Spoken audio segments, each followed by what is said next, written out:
Ancestry. I was living in Arlington. Susan and I did the flowers. But then I went to college and law school in Swarthmore College. Since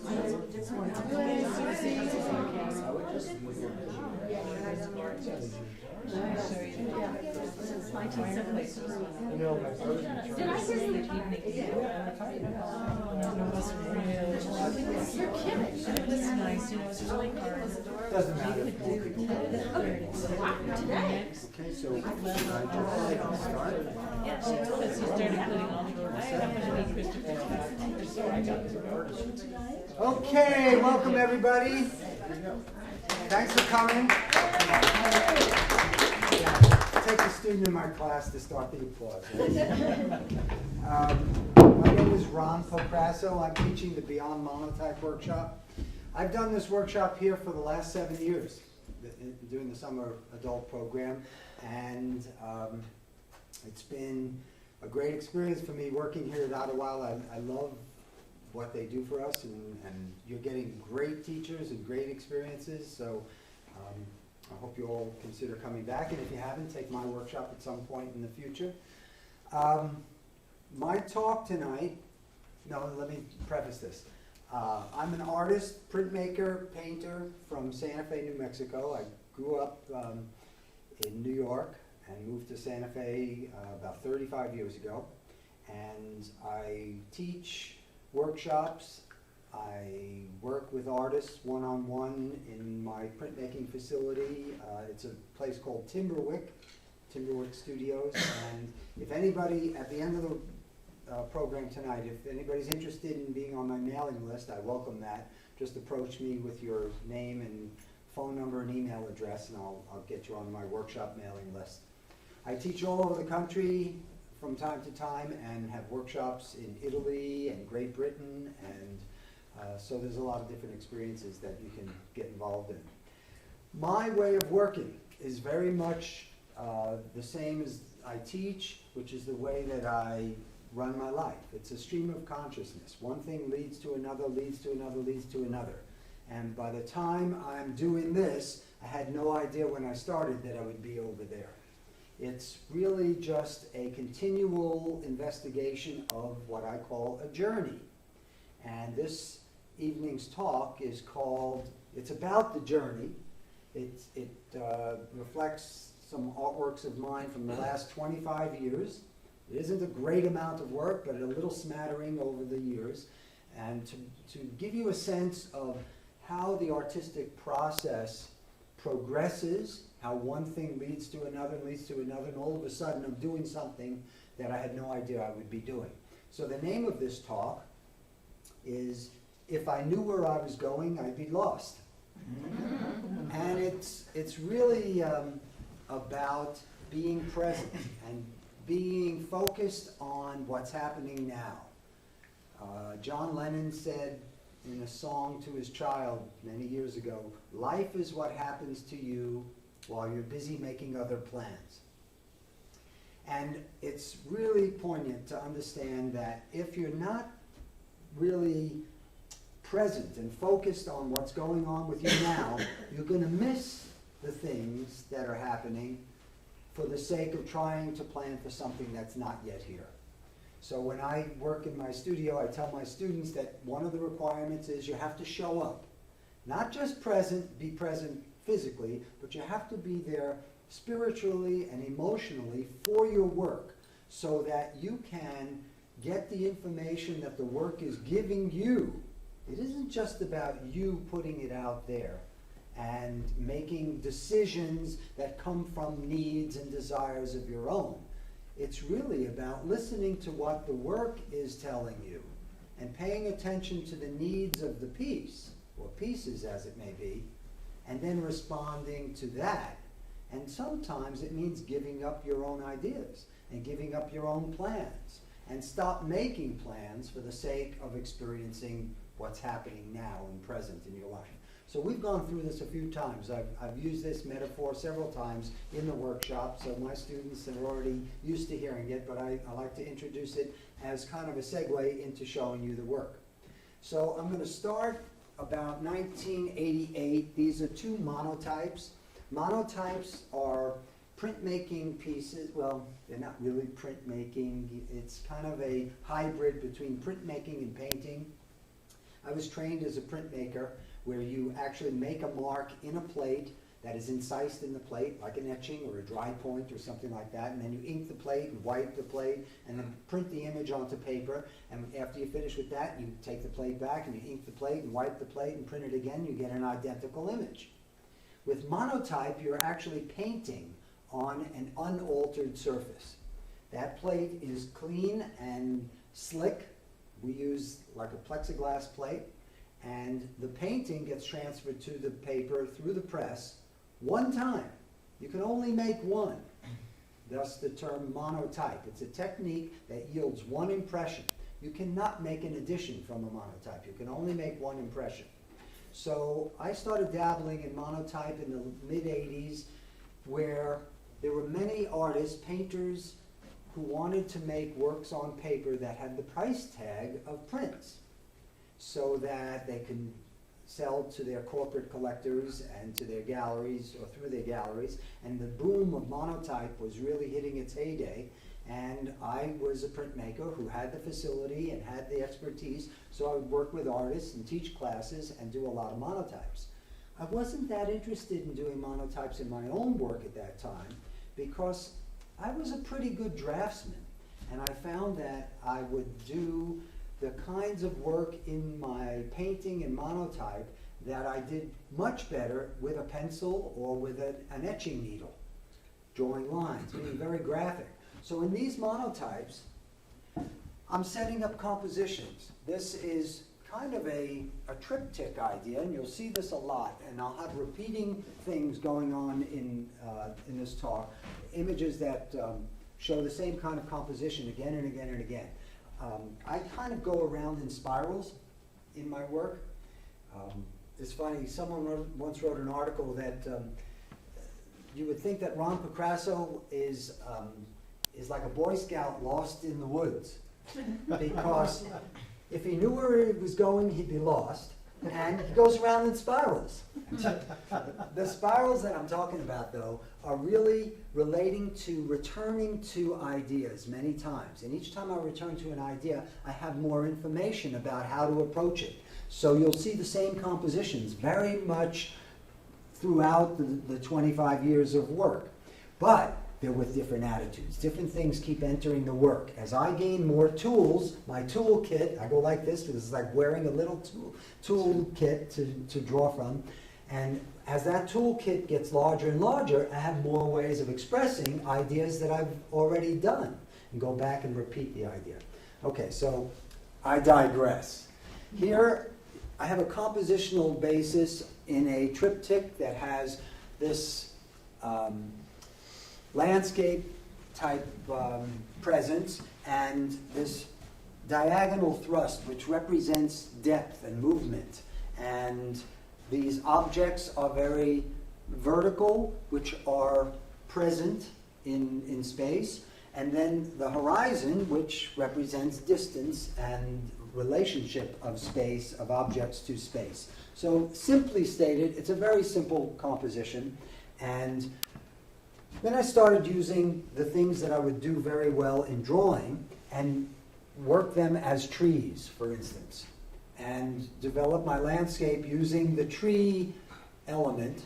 But I wasn't satisfied with it because I could do much better by drawing the trees like I would with pencil and an etching needle and so on.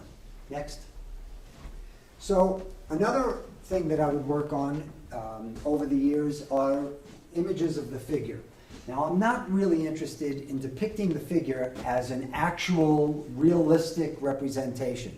I'm much more interested in the essence of the figure, the organic and the model of body parts that talk about the figure but don't really represent exactly what the figure is. So this one is a frontal view of a figure. I call it Creation of Adam. It's kind of like my vision of Adam on the Sistine Chapel. And here you'll see that diagonal thrust coming in, the presence of the figure. There's no horizon on this, but there is on this one with the reclining figure. But it has a landscape feel to it. Here's that diagonal. And I'm just kind of getting you warmed up, getting myself warmed up for the things that are going to come here. So let's go to the next one. So sometime around 1989, I was working with artists, and I knew about the process called shin-kolle, which is a way to incorporate collage elements within the printmaking medium, where you collage it between paper and ink so that it emerges from the composition. It's not like collage where you paste something on top of something else. It's more a bottom-up kind of process, where you have a plate, you put your inked plate there, and you put your collage element face down on the inked plate with glue on the back, and you put your printmaking paper on top of that, and when you run it through the press, the ink prints on top of the collage element at the same time that the collage element gets adhered to the backing paper. So in essence, it's being cemented into place, not just by the glue, but visually by marks made by the ink. So in this case, I was working, this is a 36 by 24 inch image. And I'm working on this composition where I have this big black space and these elements down here, and I had a big open space here, thinking that I'd put some of these tree elements in there. But I had been working on the trees in monotype, and I wasn't satisfied with it. I was much more interested in depicting the graphic quality that I could very well do in etching.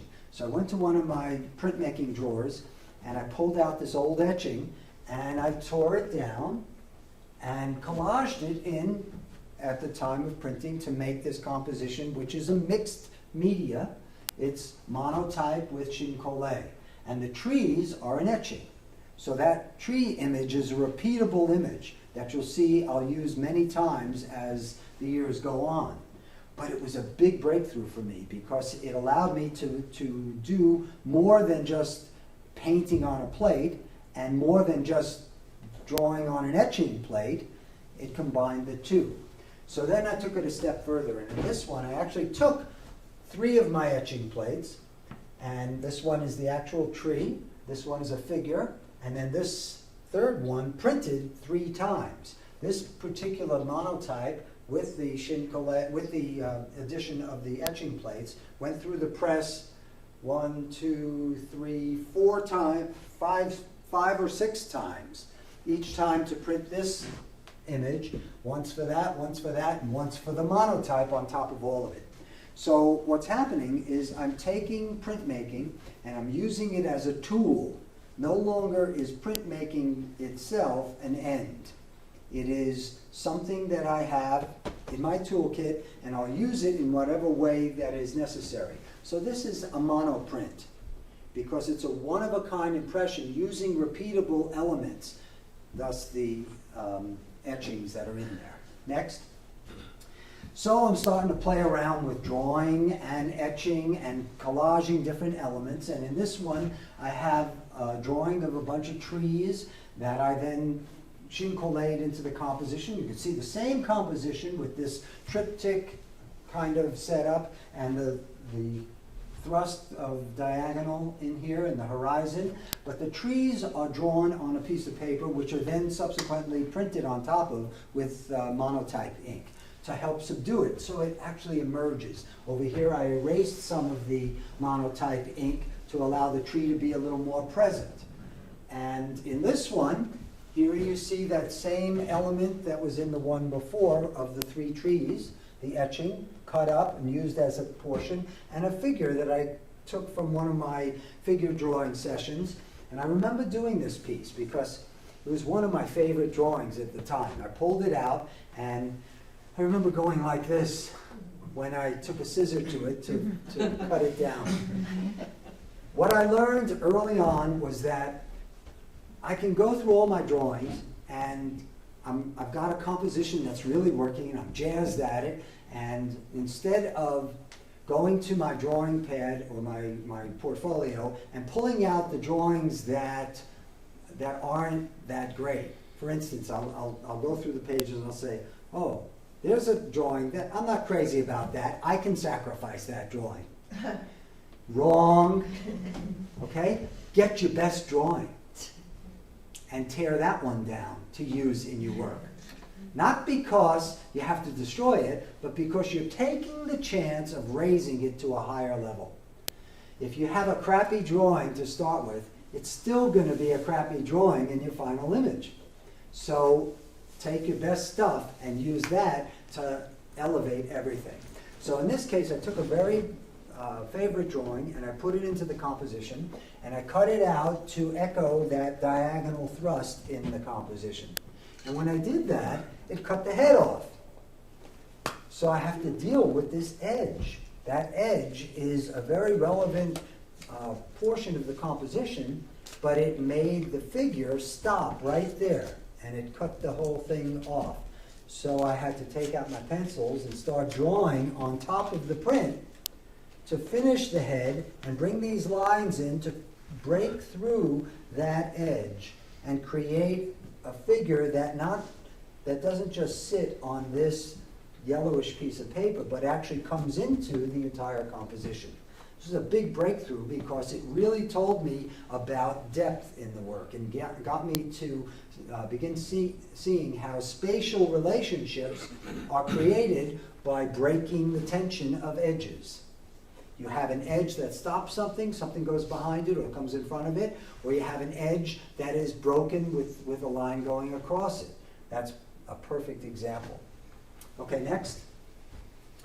So the figures started taking on more of an abstract form. This comes from that same composition that I showed you on this panel a couple of slides ago. And this one of my favorite images at the time. I remember working from the model and using the plate, which is a ghost. It is the leftover ink on a plate after it's been printed. So this is fresh ink that was added to the plate. This is the same color ink that was left over from the last print I did. So when I combine the two, it gives me depth. It's like a shadow aspect. And in here, it's really just the essence of the figure, trying to get the organic qualities of the figure without really spelling it out. It's one of the reasons I like this piece so much. And the cutouts from the same portfolio of figure drawings are just hints at the organic nature of the figure.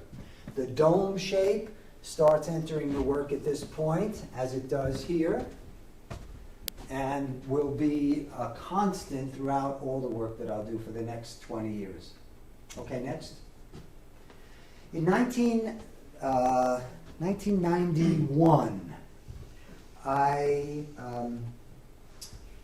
well, let me back up.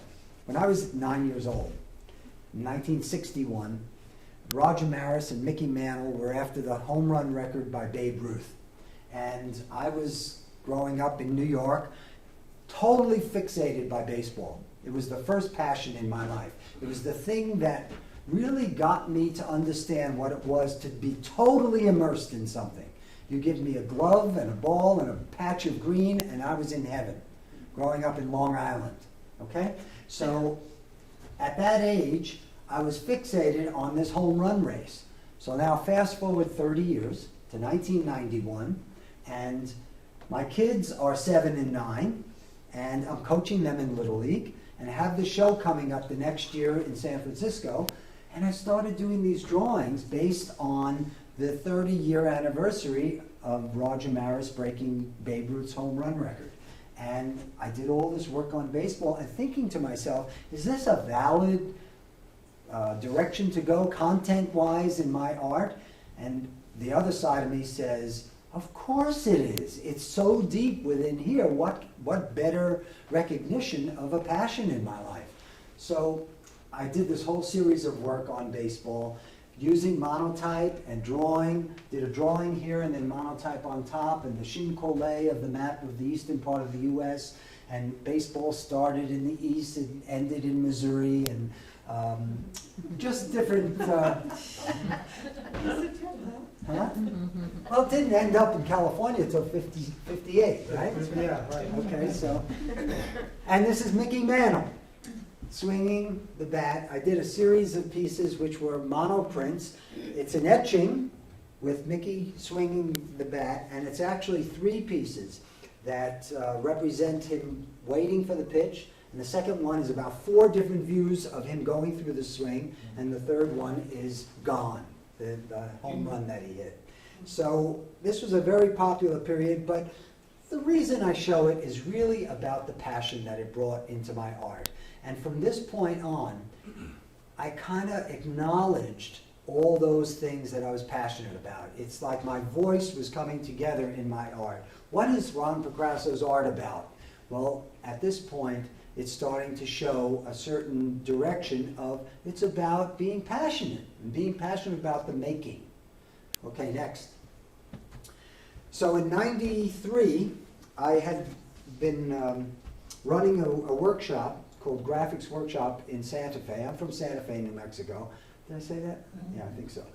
And in '93, I closed Graphics Workshop and began building a studio on my property where I was going to dedicate my time to running my own studio, working on my own things, and if I needed to, I would travel to do workshops. So for 4 months, I didn't have a studio, and I didn't have a workshop space, and I didn't have a job. So I was the 4th man on the crew to build my studio, and I kind of worked out of my garage a little bit. And during that time, I started collecting things that represent the building of my studio. This is a joist hanger. It's the thing that hangs up in the edge of the ceiling of my studio to hold the beams across the studio. So it became an art object. And there's the blueprints of my studio behind there. So it's what I was doing at the time. My art became about everyday things that I was involved in. And this is a tree that I took down to build the studio. So it's a commemoration of that tree. And here is a very interesting thing that occurred.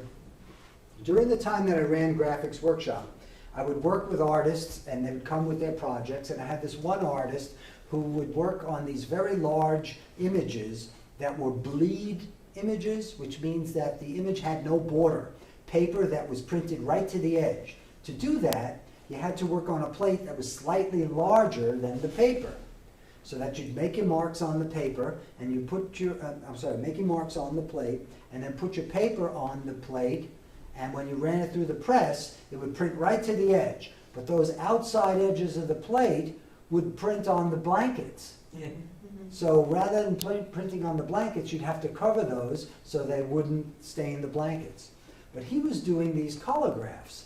Collographs are these built-up surfaces that have lots of texture. And to get all the ink out of those collograph recesses and raised areas, I had to use these foam pads. So I'd go out and get these 2-inch pieces of foam that were wide and long and thick, and lay those down on top of the back of the paper in the press, and then run the press through. And what would happen is they would pick up the stains of the outside of all the errant marks that were on the outside of the paper. So I had all these pieces of foam laying around the studio. And I decided this particular piece of foam worked beautifully within the composition. It had the right color, and the shape was good, and it had 2 inches sticking out. Well, how do I put that together? Well, the neat thing about foam is I could put the inked plate on the press, and then take the foam, put it face down with glue on the back, and it's sitting up 2 inches. Lay the paper on top, and the paper goes like this. But when I go through the press, it squeezes down to nothing. Comes out the other side and pops up again. So this is actually 2 inches deep. It's a 3D element within the composition. And now I'm starting to see things that are happening. Here I'm doing an attempt at an illusion of 3D. This goes way back in space, and this comes way out in space. But this is really 2 inches deep. So I'm playing. You know, I'm playing with the viewer, I'm playing with the spatial relationships. Next. During that time that I'm working on my studio, I left graphics workshop. It became a gift to the College of Santa Fe and became the Printmaking Center at the College of Santa Fe, where I later did workshops. But the important thing is I was now home. I was home all the time. So when my kids came home from school, I was there, and they came into the studio, and we were together a lot more often, so they started entering the work. This is a self-portrait at the time with a beard, a painting, an acrylic painting on a piece of black paper that is collaged into this composition, which has a lot of other collage elements. This is roofing paper, all right? It's what I was doing. The studio was being built, had this roofing paper around. These are colors of paint samples, and in fact, that one was the first one that I had done. This is a drawing of one of my sons, and this is a drawing of the other son. And this is the different colors of roofing metal that I used, the Pro Panel. It ended up being this color. But at the time, I remember doing this piece and thinking, this is a very important breakthrough, because I had taken this color swatches and laid it on to the piece, thinking that I'm trying to figure out what color would work best, and I realized that they all worked as a pattern. And I'm into this repeatable thing, like the Mickey Mantle swing. When I did that middle panel, it had 4 or 5 bats, and him turning around, and 6 arms, and that repetitive kind of thing was something I've always been interested in, and this kind of follows that notion. So it's the first time that I used that color swatch in my work, and it was a very important step, and you'll see how it progresses. Here's the blueprints of the studio and a little pillar in here, which will show up 10 years later in my work again. Next. So I'm doing these portraits. I'm working on elements that are part of the studio building. There's the joist hanger and a self-portrait again. And I had this old etching of these figures. I used them again over there. But the difference between these two is this is a self-portrait and this is Rembrandt's self-portrait. Mm-hmm. So it's like, what's a passion in my life is art. And who is best to represent the quintessential artist but Rembrandt? So I'm paying homage to the teacher. Rembrandt is the teacher, I'm the student. These are the figures that Rembrandt would use, that I use. Rembrandt was an etcher, I'm an etcher. Rembrandt's a painter, I'm trying to be a painter. It's all this fantasy stuff, you know. People will ask what the title is, or tell me a story, tell me about the art. You and I know that we're not just artists, we're bullshit artists, right? It doesn't have to be, this is what it's about. It's like, how can I pull this person's leg, all right? So really, it's as if I was Rembrandt, okay? So it's kind of telling the story and getting into the headspace of, it doesn't matter. Whatever I believe it should be, that's fine. I'm the author, let it be. Okay, next. Mid-90s, I'm working on a bunch of other things, and I get a call from a former collector who was very interested in some of my straight monotypes. Now, I didn't do straight monotypes since 1988.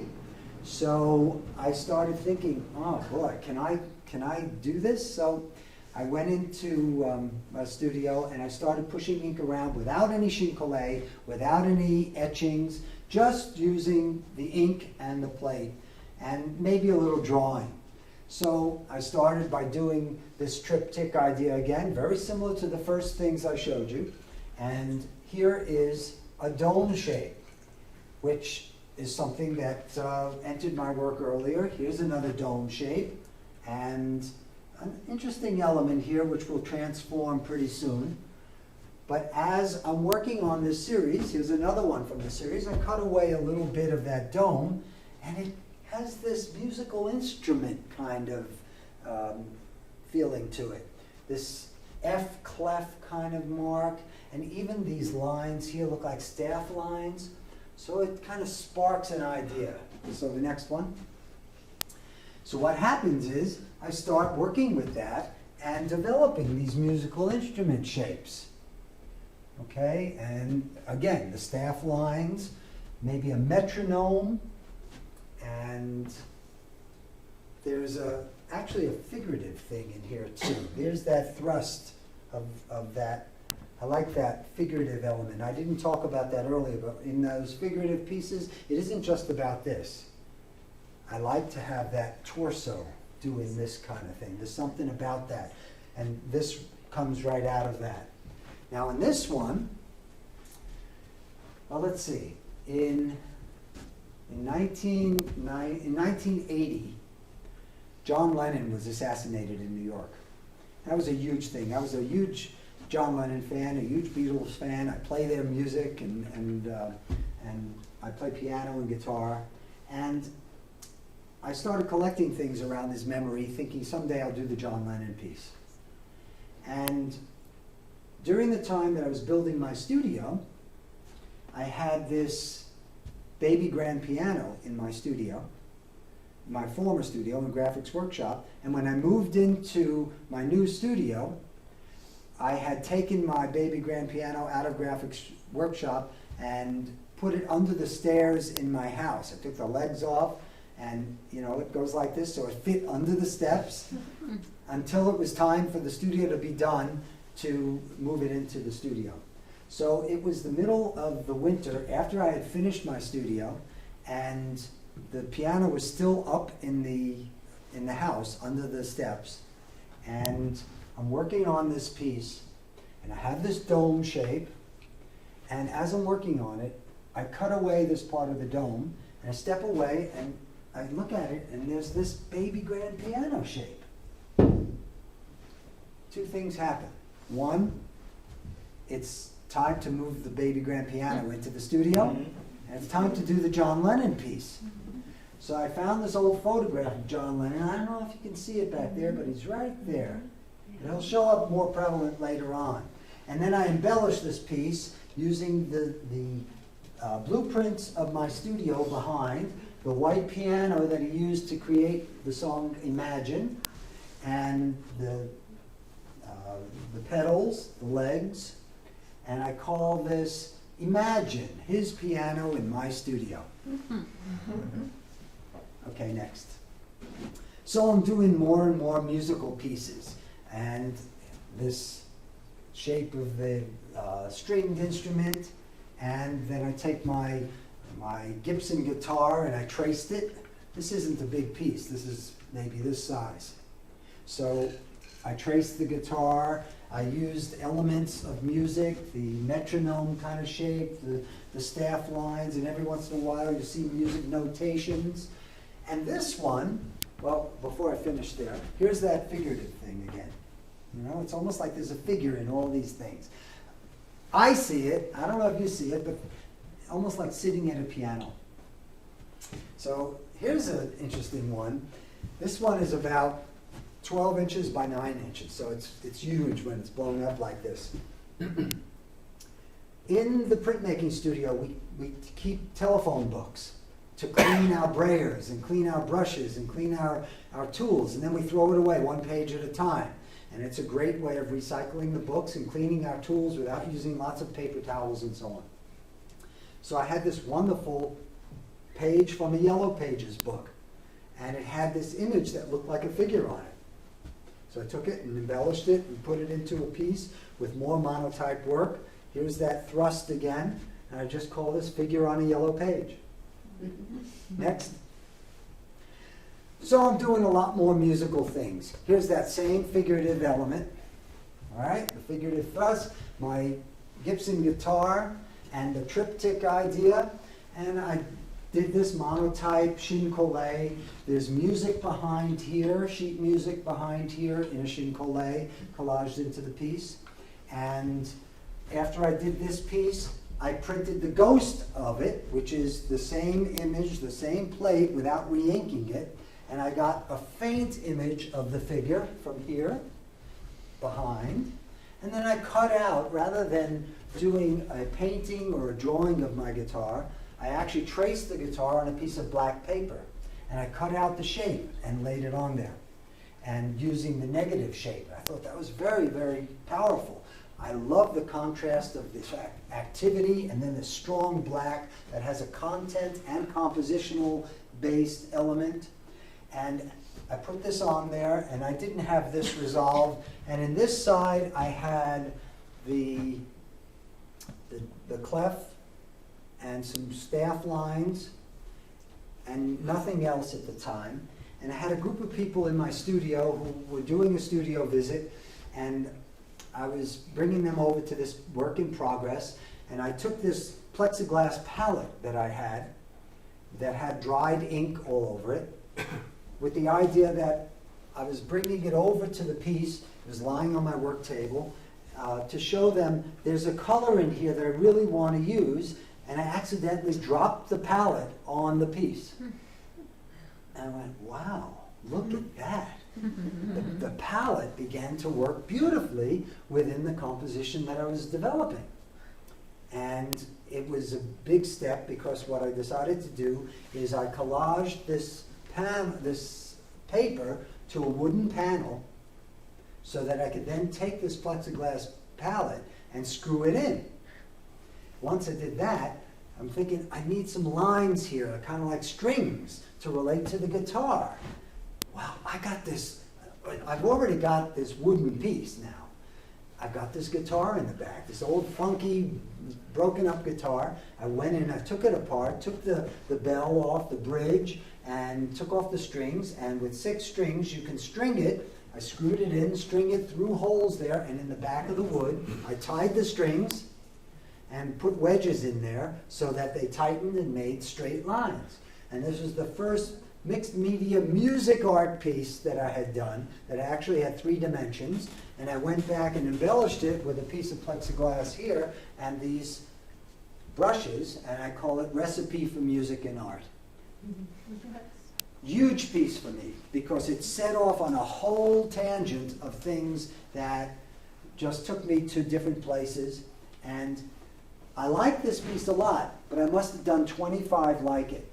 When you do something that really takes you to an edge, for me the best thing to do is not do another edgy piece, or not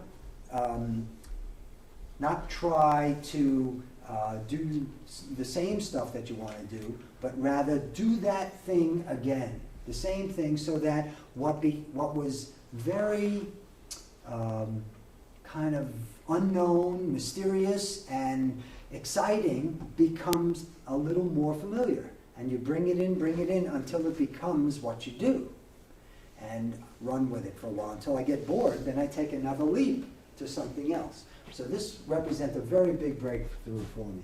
Next. So now I'm into all these music pieces, and I'm into the John Lennon image, and I'm into collecting music parts, violin parts, piano parts, and so on. In this one, I had this piece of paper, I was cutting out these guitar shapes, and as I cut them out, I'd have these negative shapes. Actually, it's the positive of the negative shape created by the guitars cut out. These are 2 guitar shapes, and the shape in between became a really nice chalice kind of shape. Pillar chalice. I love that. I love the figure ground idea. Is this coming forward, or is this an open space? Are these guitar shapes, or are they just openings which represent the space around this? I took a lot of psychology classes in college, and in one of my classes, Perception. We learned about figure ground, and then Jasper Johns did a whole series of things using the figure ground idea. So that's kind of a takeoff on that. The John Lennon portrait, and then I added the strings to it. And the last thing to do on this, I just took these little pieces of paper to make a keyboard down here. It needed a grounding. It didn't have these things in there when it was at the stage that was almost finished. And I added those, and that really completed the work.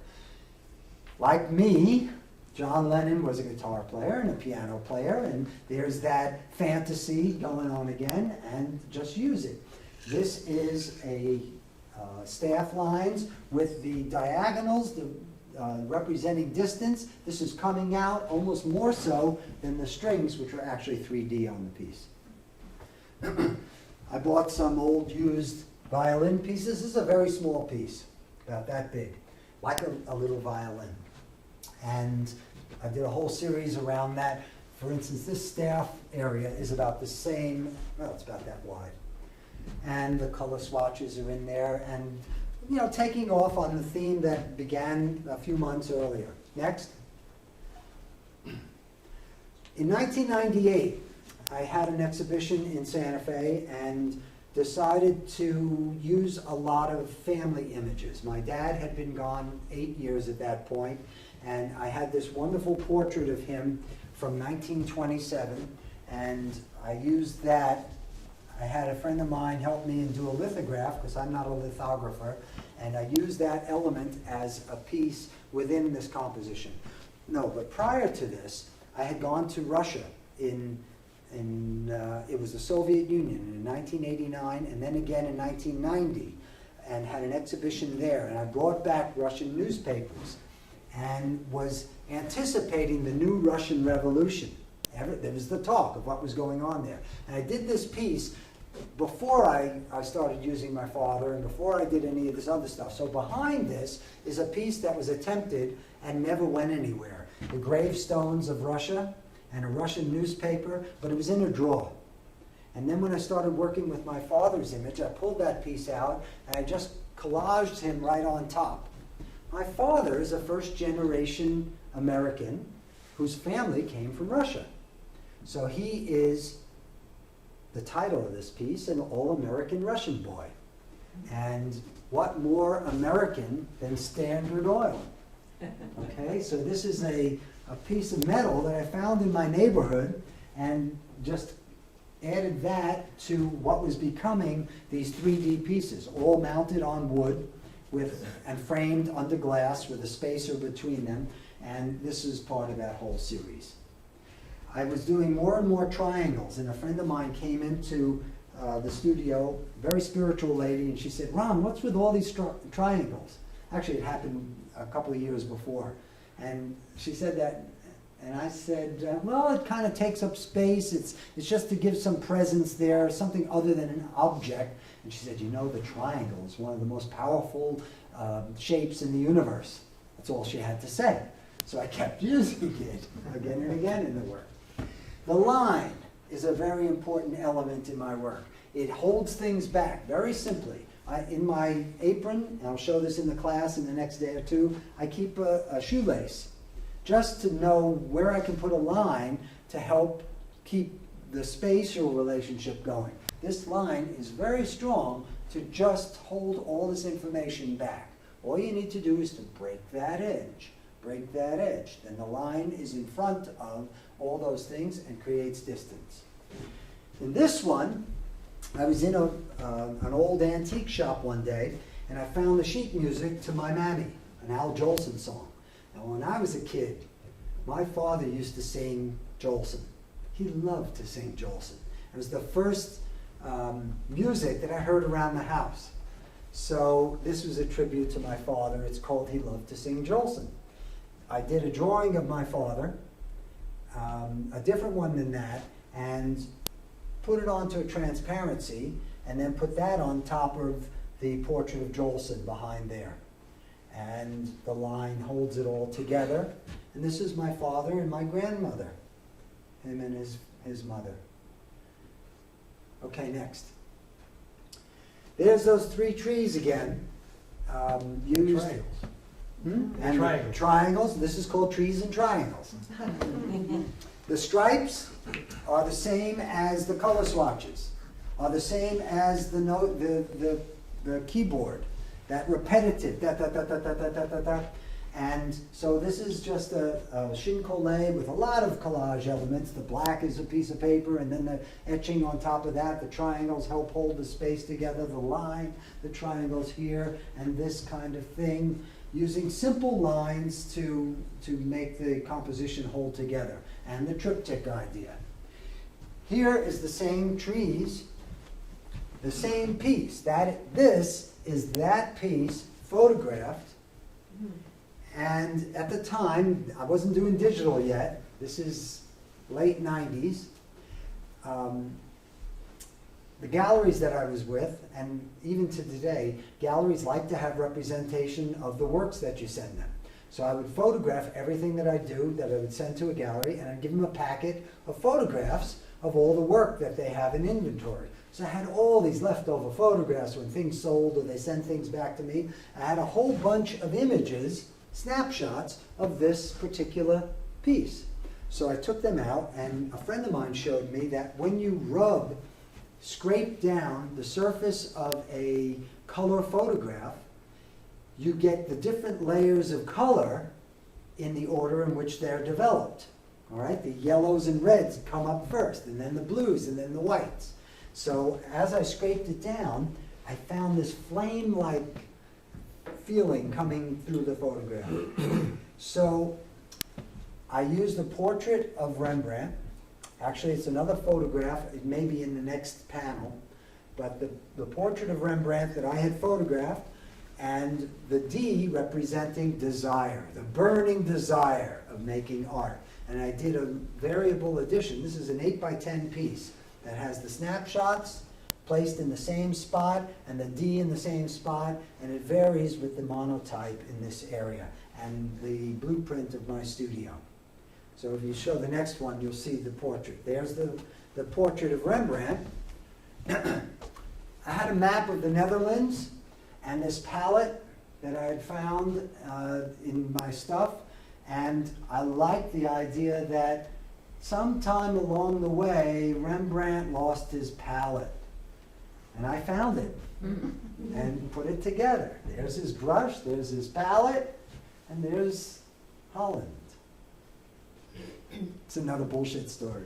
Okay, and here is another family piece.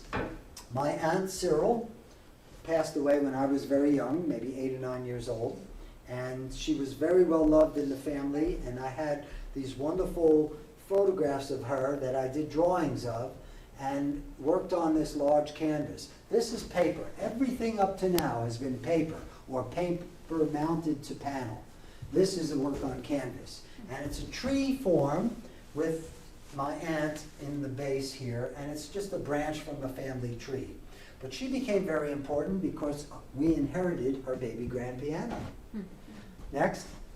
So I did a piece honoring my Aunt Cyril and the baby grand piano.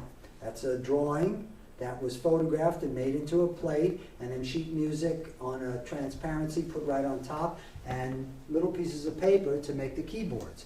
It's about this big, very simple, an edition of 20.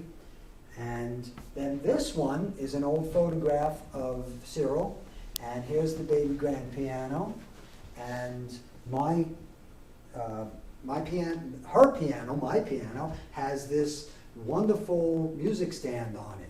And I copied the music stand and made this and did a lithograph. And look at it. Here's that figurative thrust again, the figure almost sitting at the piano. This is called Play to Learn, something like that. Forget the title. Around the same time, I read the book, Julia Cameron's book, The Artist's Way, and started doing the lesson that she prescribed, the morning pages, which are 3 pages of handwritten, just brain drain. You wake up in the morning, get your cup of coffee, sit down, and just write 3 pages. Don't censor anything. The whole lesson is to let it out. Don't hold back. Just let the creative process take its course. And it could be gobbledygook or a shopping list for the day or whatever. So that writing started entering the work and became a substitution for drawing. Next. So I'm doing more works with my Aunt Cyril and baby grand piano. These are 2 pieces that come from the same plate. This is the first one, and the piano leg became an element in the work. This is actually a copy of the image of the leg that supports my piano. And I call this support for music. There's sheet music back there, the piano leg, the piano shape, the keys, and then the ghost of this created this, and I chincollated the 3 images of Cyril and actually used the template that was what created that image there. I cleaned it up and put it right onto this piece as a collage element. Next. So what's happening is I'm using my family images and I'm using musical images. This one, my father, is that same drawing that I used for the Jolson piece. And when I was 13, I had a bar mitzvah. I'm from the tribe, Jewish, and grew up learning Hebrew as a kid and had a bar mitzvah. And at my bar mitzvah, I was given this wine glass. It's a sterling silver wine glass that had RP on it. It was my grandfather's, Reuben Pokrasso. So I never met my grandfather, and my dad had passed away years before this piece. And I decided to do a piece around that wine glass. So I found another one in a used shop and made a little niche in a panel. Now this is a panel made of Luan door skin with 1x2s around it. And I'm starting to build these panels to accommodate the works that I'm collaging on. What had happened was the works on the glass became too large and too bulky for the galleries to handle and too heavy. So I started abandoning the glass and instead put the paper on panels and handle them as paintings. And this is a whole series that came out of that. In this one, here's the piano shape and the piano legs from another piano and some guitar strings on here that were put in with tuning pegs from an old piano that I had found. And the wine goblet, and this is an image, a landscape from one of the scenes around Santa Fe. Next. So I'll show you where this is headed. So what's happening is I'm starting to make all these bigger pieces. These are now 60 inches tall, 48 inches wide. This is 72 inches tall.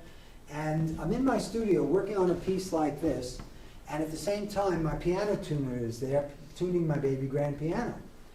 And I've run out of any guitar strings, and this is too long of an expanse. And I say to my piano tuner, do you have any piano strings that I can buy from you?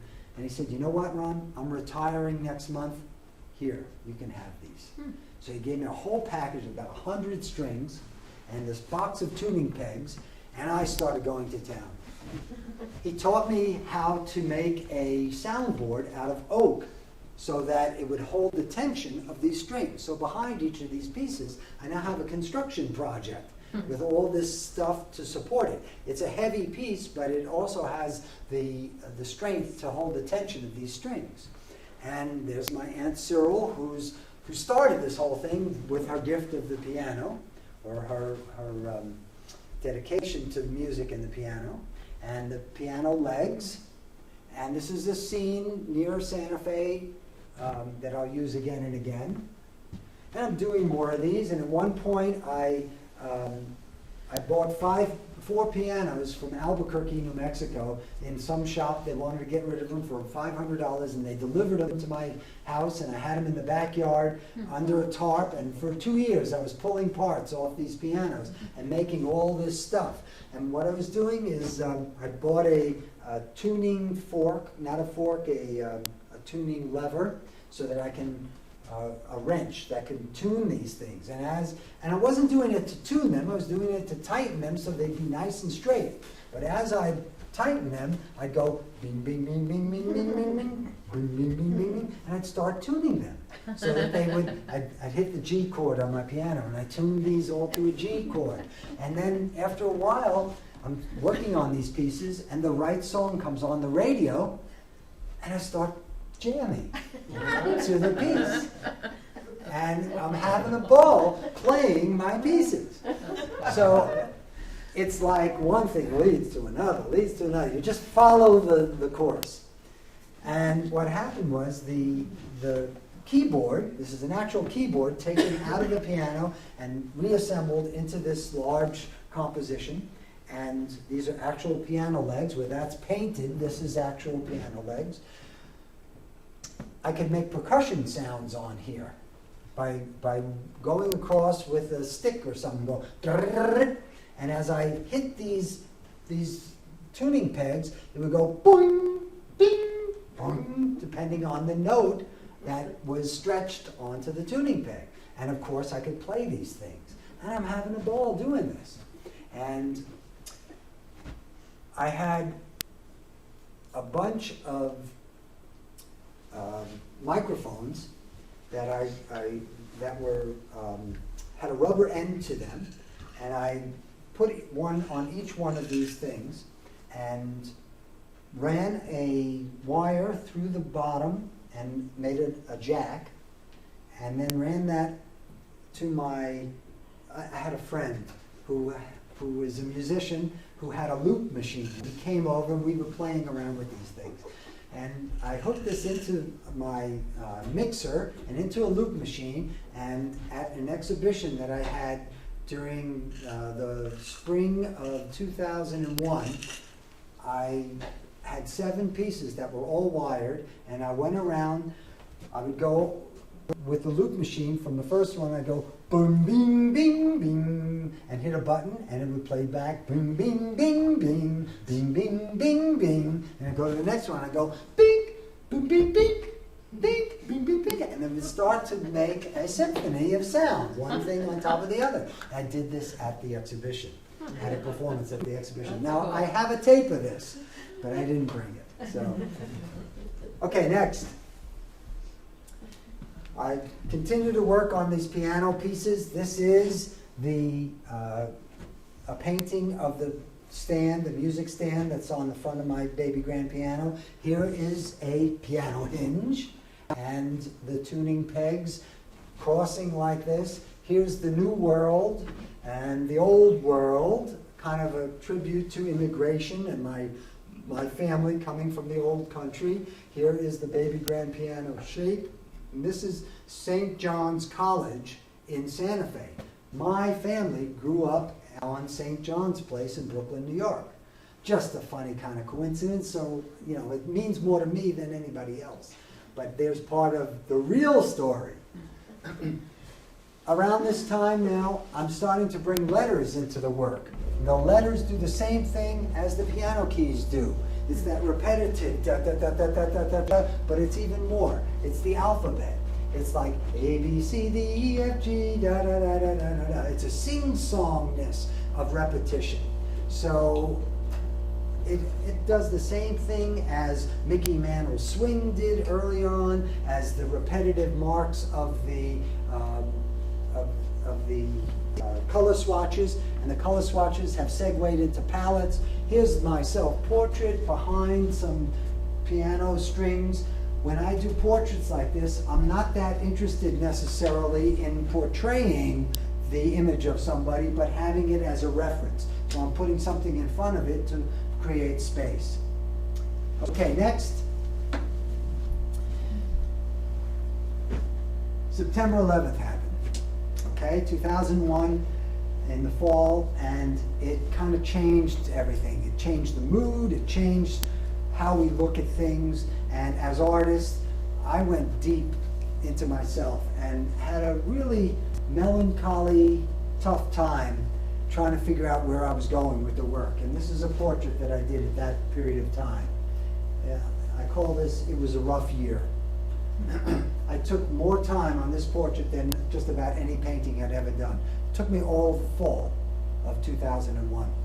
And then in later that year, in 2001, I did this piece, which is a 3 solar plates. Solar plates are the new way of making etching plates. You do it with UV light rather than with acid. So basically, I took a photograph of the piano leg, and that piano leg became symbolic as a pillar. It was no longer just a piano leg. And then did an image of the World Trade Center. I don't know if you can see it back there, but yeah, the 2 of them in there. And then these words. My wife and I came up with a list of words that represent our attempts to remain pillars of society, to try to keep our ethical values intact at a time when the economic pillars went down. Okay, so this is called formula to rebuild pillars. Tell about the loyalty. Remember the, Loyalty. Yeah, remember Yes, that? I misspelled that. Where is it? it's right there, down, about from halfway to Right-hand the right. side. Yeah. Okay, I'll tell you the story. I have a gallery in Tulsa, Oklahoma, and I had one of these pieces or a variation of this piece, and a client was looking at it, and I was in Riverside Yeah. when the I client was standing called. next to you. Yes, the gallery called and said, "Hey, Ron, I've got this piece of yours, and a client is very interested in it, but in the piece, you've got this word loyalty. It looks like you've misspelled something."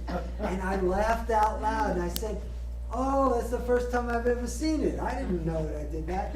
And he said, "Well, I can't tell the client that you misspelled something." I said, "Well, tell him that it's the imperfection of humanity. It's part of what we do as artists is we show our humanity. And I want them to know that in every one of my pieces, I do something imperfect. I sold the piece." That's great. Thanks for That's bringing great. that up. That's Next. great. So I continue to work on these pieces that have all these words. I have all these words here, the same words that I've been using all along. The pillar, and this particular pillar has a crack in it, this piano leg. And here is a figure that's behind this series of strings, which almost looks like the World Trade Center. So I call this living with cracks in the pillar. It's about moving forward in this time when we are imperfect. And here's my attempt to bring some perfection back. My Aunt Cyril, who we loved in the family, and this is just a metaphor for the necklace around her neck, but the piano leg and these values, she was the pillar of our family. And even as far away as I can get from it, the World Trade Center just keeps coming up. It's something about our consciousness. Okay, next.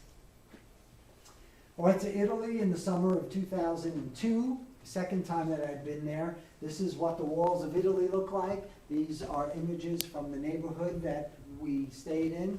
Here's the same image and put together with a concert that I happened upon while riding a bike through this plaza. So this is kind of a tribute to that. Next, I'm going to move a little more quickly. I think we're running short here. And doing more works which relate both to music and the spatial elements that take place in the work. Those pillars and arches that were in the last piece show up as an element back in a painted trompe-l'oeil of this pillar-like image that was really just something that I had found and painted. And then the musical instrument shape. Now, at some point around this time, our garage door opener broke. And I had this 40-foot chain.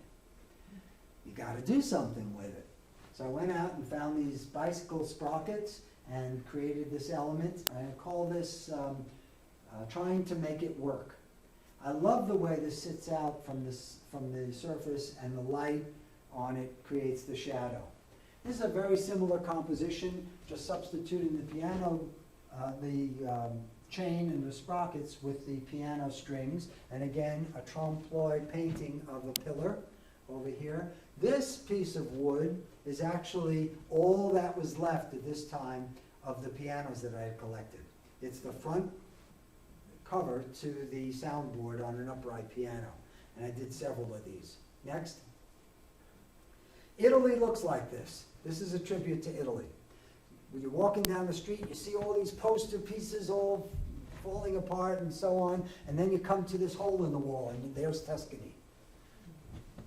And this piece, when I was doing these panels, I would build panels, but I would also buy hollow core doors and use these hollow core doors as surfaces to work on. When you have a hollow core, and I went to this used Habitat for Humanity place called the Restore in Santa Fe, and I could buy these hollow core doors, but they had the hardware on them. So I had this hollow core door, and it it was somebody's guest room door, because it wrote on the side, guest room door. And I took off the doorknob, I took off the hinges, and started working on it, cut into it, put these poster pieces in there from Italy, and the keyboard. And as much as I was trying to disguise it from being a door, it looked more and more like a door. So I put the doorknob back on, and I called it guest room door. Next. Best title all day. These two pieces are kind of a side trip for my work. This is an image of one of my earlier prints, and at one point I had taken a camera out and done some photographs of a church window in one of the small communities around Santa Fe. I shot through the window, and it portrayed the space between this window and the one on the other side, and then outside the other window was this fall foliage. Well, I had this particular 8x10 photograph next to the 8x10 photograph of one of my reproductions of one of my own pieces, and they were next to each other, and they looked like they belonged together. So all I did was I collaged them together on a panel and added this line. So what it is just noticing something. It had no intention of being a piece. It had no direction. It didn't tell me anything other than, hey, look. And once you look and you see what's there, go with the flow.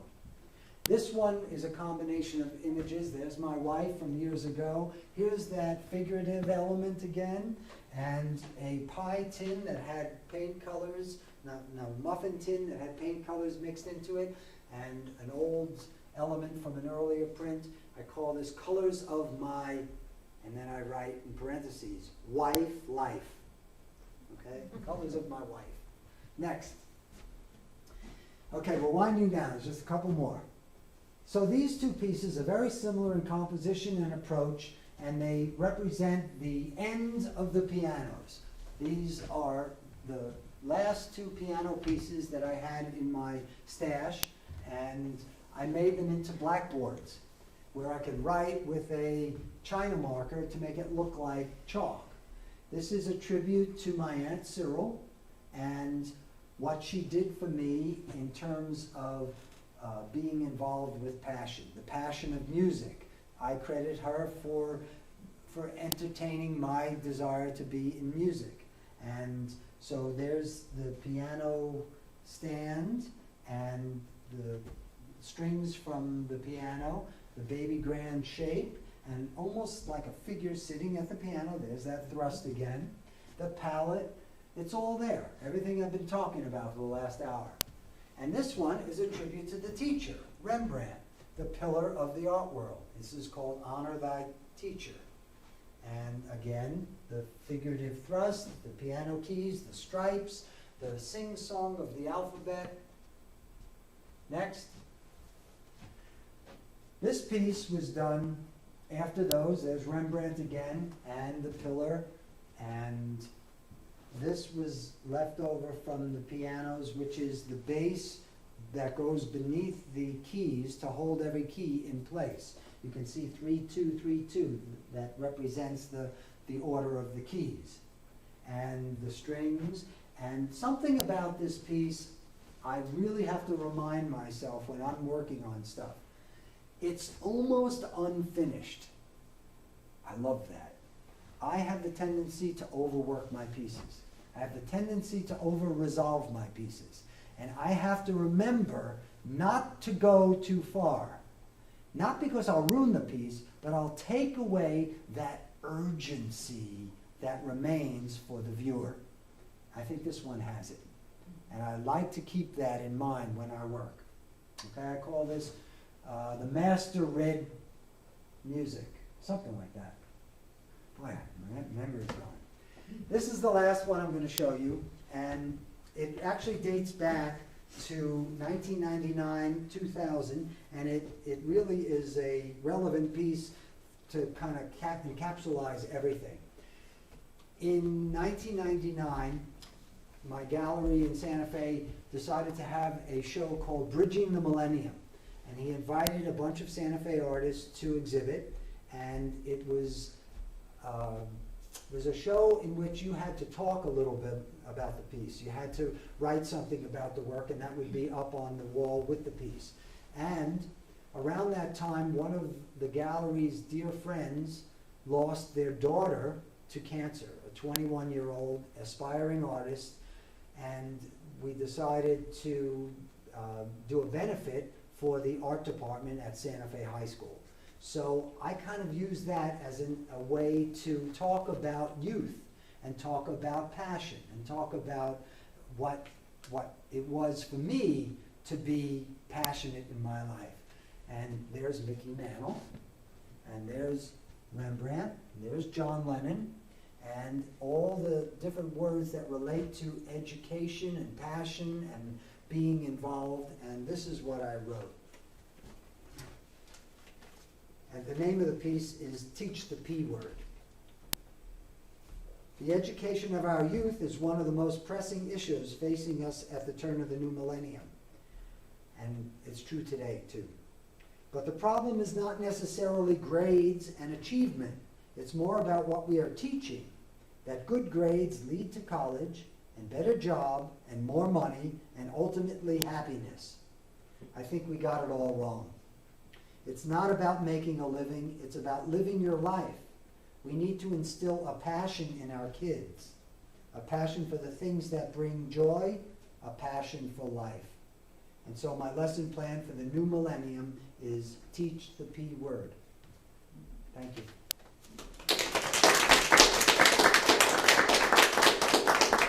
Thank you. Any questions? It took a while, I'm sorry. Not too bad. Yes? I noticed that your pieces, for instance, when you put them up on the screen, there's two that are side by side. Do you work in two panels? Is that how you do most of your work? Two coordinating panels? No, not necessarily. I work in, I try to keep 10 or 12 pieces going at the same time, only because I never want to start. I always want to pick up where I left off. Starting for me is the hardest thing. So if I have something in progress, I'm always in the middle of something. And then starting something is really just an offshoot of the last thing I did. So I keep a lot of things going at once. The reason I had two pieces up here is really to get the momentum going and to talk about comparisons of one thing to another. I think it's a little more interesting just to go that route. But The reason I asked my question is because they seem to color coordinate and they were of the same theme, so I thought perhaps they were part of a double. yes, I understand what you're saying, and oftentimes I'll do diptychs and triptychs, but I've moved more recently into doing the triptych idea within one piece. Each piece has several ideas going on at once. And the concept around that is not that there are two pieces that are broken, or one piece that is broken into two, but rather two pieces that relate this way, not this way. You know what I mean? It isn't a continuation, but rather this has an idea and elements that relate in some way to this. It's not like a sequel, but it's more like two works by the same author that come out of the same consciousness.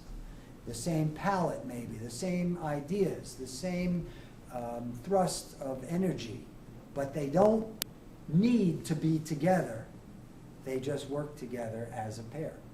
And in showing them that way, I'm kind of giving you the evolution of what happens from this to this and how they work in time more than anything else. You're welcome. Okay. Thanks so much.